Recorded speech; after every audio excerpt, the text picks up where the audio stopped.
Assalamualaikum warahmatullahi wabarakatuh. Perkenalkan, nama saya Odelia Wulandari dari jurusan S1 Akuntansi dengan NIM 122703233322. Di sini saya akan menjelaskan tentang konsolidasi pada periode setelah akuisisi pada mata kuliah Akuntansi lanjutan 1. Konsolidasi pada periode setelah akuisisi.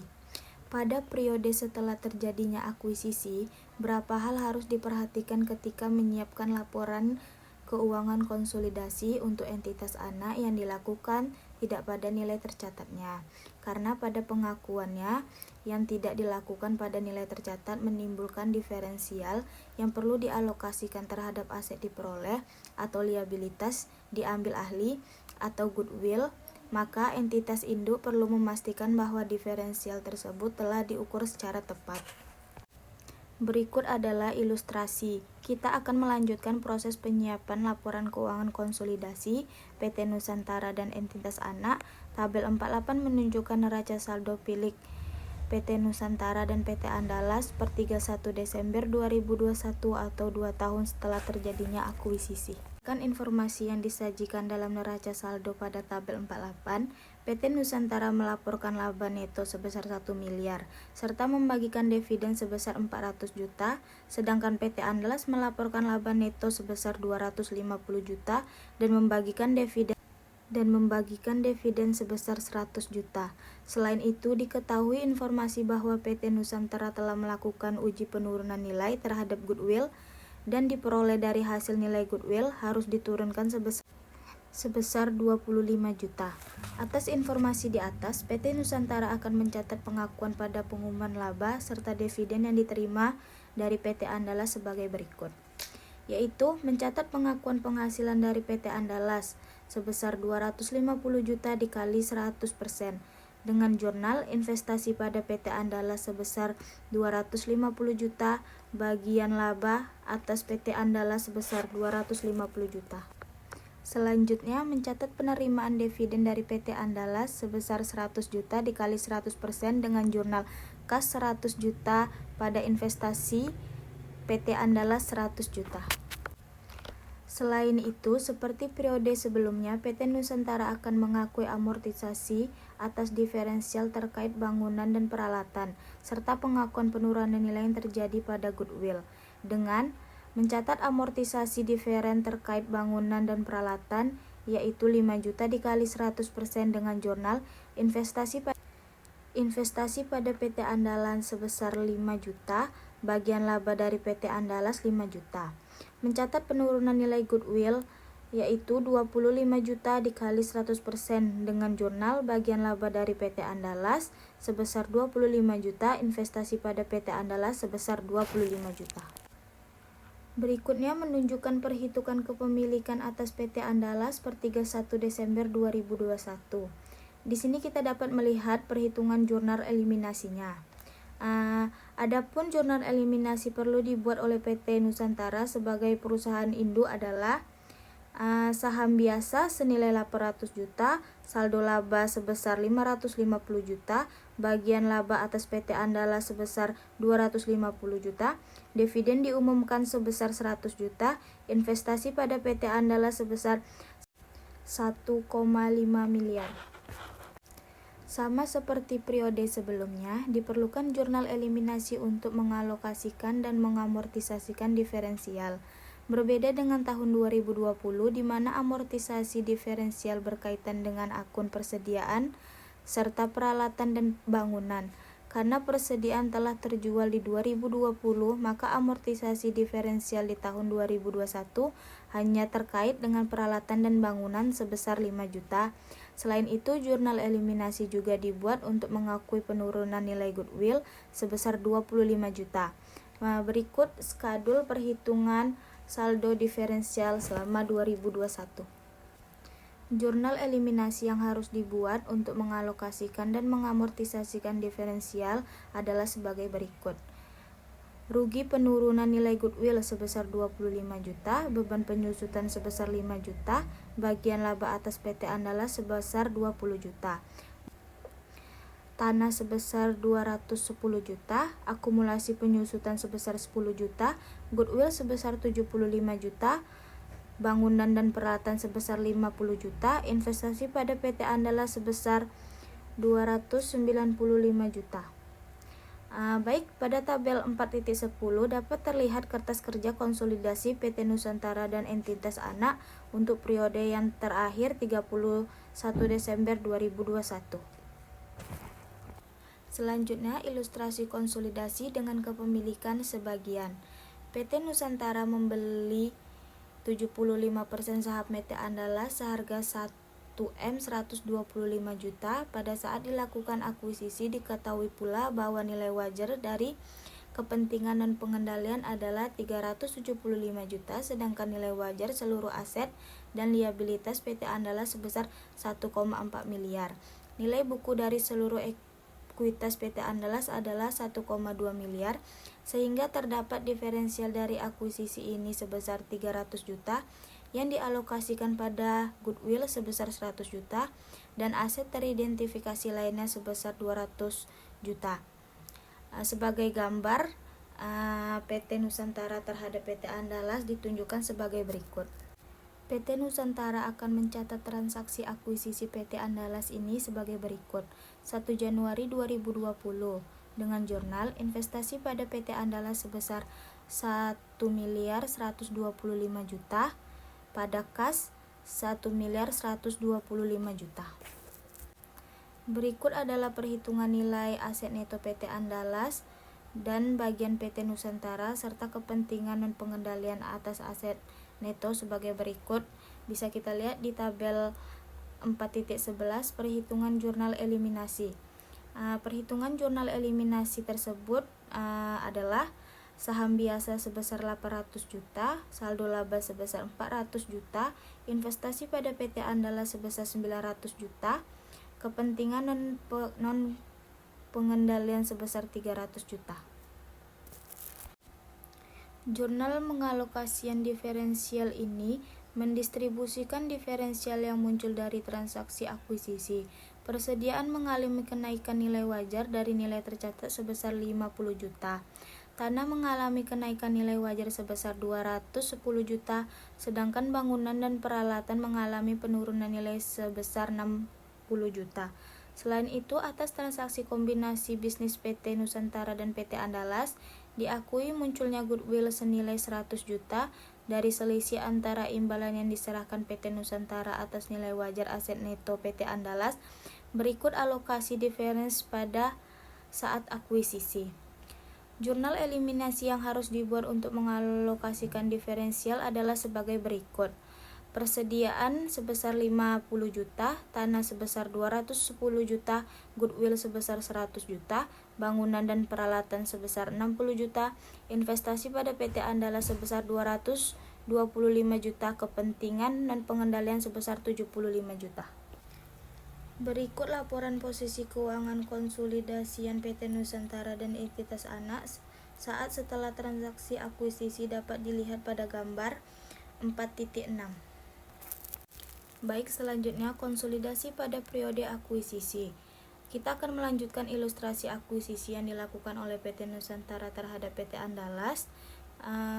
Neraca saldo kedua perusahaan per 31 Desember 2020 dengan informasi yang sama. Diketahui bahwa selama tahun berjalan PT Nusantara mengumumkan dan membagikan dividen sebesar 300 juta. Sedangkan PT Andalas mengumumkan dan membagikan dividen sebesar 50 juta. PT Nusantara sebagai perusahaan yang memiliki PT Andalas akan mencatat transaksi terkait penerimaan dividen dari pihak perusahaan tersebut dengan jurnal 31 Desember 2020 yaitu kas senilai 37.500 pada investasi PT Andalas sebesar 37.500. Baiklah, kita dapat melihat neraca saldo PT Nusantara dan PT Andalas pada tabel 4.12. Selama tahun berjalan, PT Andalas melaporkan perolehan laba neto sebesar 200 juta yang dapat dihitung dari menjumlahkan seluruh pendapatan lalu dikurangi seluruh beban yang dilaporkan. Atas laba neto yang dilaporkan ini, PT Nusantara sebagai pemilik dapat mengakui perolehan pendapatan sebesar porsi kepemilikan atas PT Andalas berdasarkan metode ekuitas sebagai berikut. 31 Desember 2020 mencatat pengakuan bagian laba dari PT Andalas yaitu 200 juta dikali 75% dengan jurnal investasi pada PT Andalas sebesar 150 juta, bagian laba atas PT Andalas sebesar 150 juta. Selain itu, untuk mengakui penghapusan diferensial yang terjadi selama periode berjalan, maka PT Nusantara akan mencatat jurnal sebagai berikut. Menyesuaikan diferensial terkait persediaan penjualan yaitu 50 juta dikali 75% dengan jurnal bagian laba atas PT Andalas sebesar 37.500, investasi pada PT Andalas sebesar 37.500. Menyesuaikan diferensial terkait bangunan dan peralatan yaitu 5 juta dikali 75% dengan jurnal investasi pada PT Andalas sebesar 3.750.000, bagian laba atas PT Andalas sebesar 3.750.000. Selanjutnya pada tabel 4.13 ditunjukkan perhitungan pengalokasian kepemilikan atas PT Andalas. Dari tabel tersebut dapat terlihat bahwa kepemilikan PT Andalas sebesar 75% dikuasai oleh PT Nusantara sebagai perusahaan pengendalian kepemilikan PT Nusantara atas PT Andalas berwujud modal saham. Berikut adalah tabel perhitungan jurnal eliminasi. Selanjutnya, oleh karena itu harus dilakukan bagian laba dari kepentingan dan pengendalian. Berikut jurnal eliminasi berdasarkan yang harus dibuat untuk mengeliminasi ekuitas dan berikut adalah jurnalnya. Saham biasa sebesar 800 juta, saldo laba sebesar 400 juta, bagian laba atas PT Andalas sebesar 150 juta, bagian laba kepentingan dan pengendalian sebesar 50 juta, dividen diumumkan sebesar 50 juta, investasi pada PT Andalas sebesar 1M 12.500.000, kepentingan dan pengendalian sebesar 337.500.000. Jurnal eliminasi berikutnya untuk mencatat amortisasi dan mengalokasikan sisa diferensial berikut adalah skedul perhitungan saldo diferen selama tahun 2020. Selanjutnya, jurnal eliminasi yang harus dibuat untuk mengalokasikan diferensial adalah sebagai berikut. Beban pokok penjualan sebesar 50 juta, beban penyusutan sebesar 5 juta, laba atas PT Andalas sebesar 33.750, bagian laba kepentingan dan pengendalian sebesar 11.250.000. Baiklah, selanjutnya jurnal eliminasi berikutnya dibuat untuk mengalokasikan sisa diferensial ke akun tanah, bangunan, dan peralatan dan goodwill. Berdasarkan dengan jurnal alokasian diferensial sebelumnya yang hanya mempengaruhi akun investasi induk di PT Andalas, jurnal eliminasi ini akan memunculkan bagian kepentingan dan pengendalian. Berikut jurnal eliminasi yang dibuat untuk mengalokasikan sisa diferensial, yaitu dengan jurnal tanah 210 juta, akumulasi penyusutan senilai 5 juta, goodwill senilai 100 juta, bangunan dan peralatan senilai 60 juta, investasi pada PT Andalas senilai 191.250.000, kepentingan dan pengendalian sebesar 63.750.000. Selanjutnya tabel 4.14 menyajikan kertas kerja konsolidasi PT Nusantara dan entitas anak. Pada tabel tersebut dapat terlihat proses penyusutan laporan keuangan konsolidasi menggunakan bantuan kertas kerja konsolidasi dengan prosedur yang telah dijelaskan.